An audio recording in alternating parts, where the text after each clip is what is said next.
शांताकारं भुजंगशयनं पद्मनाभं सुरेशं विश्वाधारं गगनसदृशं मेघवर्णं शुभांगं लक्ष्मीकान्तं कमलनयनं योगिभिध्यानगम्यं वंदे विष्णु भवभयहरं सर्वलोकैकनाथं।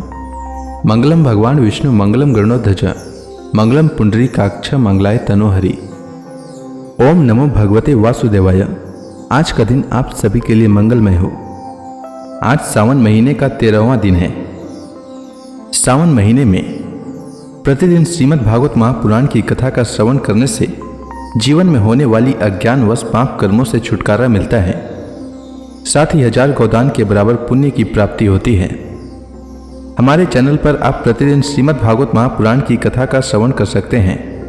साथ ही इस चैनल पर सावन मास में आने वाली सभी व्रतों की कथा और व्रत से जुड़ी जानकारी भी व्रत से पहले उपलब्ध करा दी जाती है। इसलिए हमारे चैनल को अवश्य सब्सक्राइब करें, साथ ही बेल आइकन को भी दबा दें और कथा अच्छी लगे तो लाइक अवश्य करें। अब आइए सुनते हैं सावन मास कथा का 13वां अध्याय।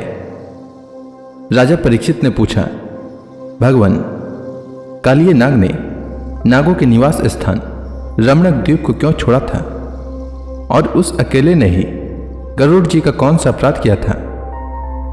श्री सुखदेव जी ने कहा, परीक्षित, पूर्व काल में गरुड़ जी को उपहार स्वरूप प्राप्त होने वाले सर्पों ने यह नियम कर लिया था कि प्रत्येक मास में निर्दिष्ट वृक्ष के नीचे गरुड़ को एक सर्प की भेंट दी जाए। इस नियम के अनुसार प्रत्येक अमावस्या को सारे सर्प अपनी रक्षा के लिए महात्मा गरुड़ जी को अपना अपना भाग देते रहते थे।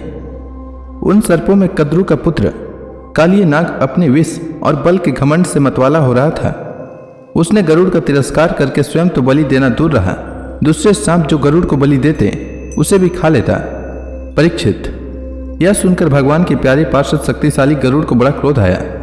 इसलिए उन्होंने कालिये नाग को मार डालने के विचार से बड़े वेग से उस पर आक्रमण किया। विषधर कालिये नाग ने जब देखा कि गरुड़ बड़े वेग से मुझ पर आक्रमण करने आ रहे हैं, तब वह अपने 101 फण फैलाकर डसने के लिए उन पर टूट पड़ा। उसके पास शस्त्र थे, केवल दांत, इसलिए उसने दांतों से गरुड़ को डस लिया। उस समय वह अपनी भयावनी जीभें लपलपा रहा था।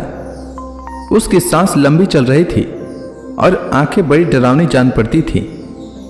ताक्षर्य नंदन गरुड़ जी विष्णु भगवान के वाहन हैं और उनका वेग तथा पराक्रम भी अतुलनीय है। कालिये नाग की यह ढिठाई देखकर उनका क्रोध और भी बढ़ गया तथा उन्होंने उसे अपने शरीर से झटक कर फेंक दिया एवं अपने सुनहले बाएं पंख से कालिये नाग पर बड़े जोर से प्रहार किया। उनके पंख की चोट से कालिये नाग घायल हो गया। वह घबराकर वहां से भागा और यमुना जी के इस कुंड में चला आया। यमुना जी का यह कुंड गरुड़ के लिए अगम्य था, साथ ही वह इतना गहरा था कि उसमें दूसरे लोग भी नहीं जा सकते थे। इसी स्थान पर एक दिन सुधातुर गरुड़ ने तपस्वी सौरभी के मना करने पर भी अपने अभिष्ट भक्ष्य मत्स्य को बलपूर्वक पकड़कर खा लिया।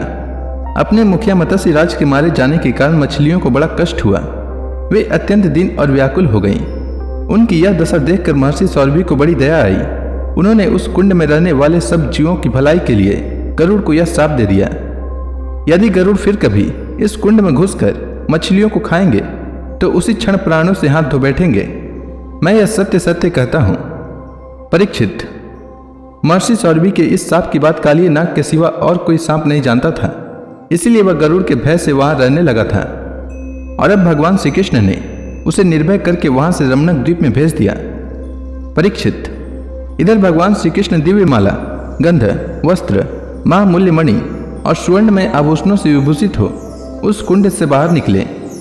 उनको देखकर सब के सब ब्रजवासी इस प्रकार उठ खड़े हुए जैसे प्राणों को पाकर इंद्रियां सचेत हो जाती है। सभी गोपों का हृदय आनंद से भर गया। वे बड़े प्रेम और प्रसन्नता से अपने कन्हैया को हृदय से लगाने लगे। परीक्षित, यशोदा रानी, रोहिणी जी, नंद बाबा, गोपी और गोप सभी श्री कृष्ण को पाकर सचेत हो गए। उनका मनोरथ सफल हो गया। बलराम जी तो भगवान का प्रभाव जानते ही थे। वे श्री कृष्ण को हृदय से लगाकर हंसने लगे। पर्वत, वृक्ष, गाय, बैल और बछड़े सब के सब आनंद मग्न हो गए। गोपों के कुल गुरु ब्राह्मणों ने अपनी पत्नियों के साथ नंद बाबा के पास आकर कहा, नंद जी, तुम्हारे बालक को कालिये नाग ने पकड़ लिया था, सो छुटकर आ गया। यह बड़े सौभाग्य की बात है। श्री कृष्ण के मृत्यु मुख से लौट आने के उपलक्ष्य में तुम ब्राह्मणों को दान करो। परीक्षित। ब्राह्मणों की बात सुनकर नंद बाबा को बड़ी प्रसन्नता हुई। उन्होंने बहुत सा सोना और गौएं ब्राह्मणों को दान दी। परम सौभाग्यवती देवी यशोदा ने भी काल के गाल से बचे हुए अपने लाल को गोद में लेकर हृदय से चिपका लिया। उनकी आंखों से आनंद के आंसुओं की बूंदें बार बार टपकती रहती थी। राजेंद्र, ब्रजवासी और गौएं सब बहुत ही थक गए थे।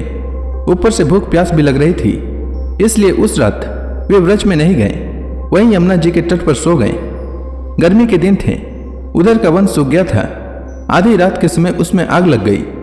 उस आग ने सोए हुए ब्रजवासियों को चारों ओर से घेर लिया और वह उन्हें जलाने लगी। आग की आंच लगने पर ब्रजवासी घबराकर उठ खड़े हुए और लीला मनुष्य भगवान श्री कृष्ण की शरण में गए। उन्होंने कहा, प्यारे श्री कृष्ण, श्याम सुंदर, माँ भाग्यवान बलराम, तुम दोनों का बल विक्रम अनंत है। देखो देखो, यह भयंकर आग तुम्हारे सगे संबंधी हम स्वजनों को जलाना ही चाहती है। तुम में सब सामर्थ्य है, हम तुम्हारे सुहृद हैं, इसलिए इस प्रलय की अपार आग से हमें बचाओ। प्रभु, हम मृत्यु से नहीं डरते, परंतु तुम्हारे अकुतो भय चरण कमल छोड़ने में हम असमर्थ हैं। भगवान अनंत हैं, वे अनंत शक्तियों को धारण करते हैं। उन जगदीश्वर भगवान श्री कृष्ण ने जब देखा कि मेरे स्वजन इस प्रकार व्याकुल हो रहे हैं, तब वे उस भयंकर आग को पी गए। परीक्षित। अब आनंदित स्वजन संबंधियों से घिरे हुए एवं उनके मुख से अपनी कीर्ति का गान सुनते हुए श्री कृष्ण ने गोकुल मंडित गोष्ठ में प्रवेश किया। इस प्रकार अपनी योग माया से ग्वाल का सवेश बनाकर राम और श्याम रज में क्रीड़ा कर रहे थे। तो इसी के साथ यह अध्याय समाप्त हुआ। इसके आगे की कथा मैं कल के अध्याय में सुनाऊंगा। तब तक के लिए भगवान हरि का नाम लेते रहें। तो प्रेम से बोलिए भगवान विष्णु की जय, श्री कृष्ण भगवान की जय, समस्त देवी देवताओं की जय।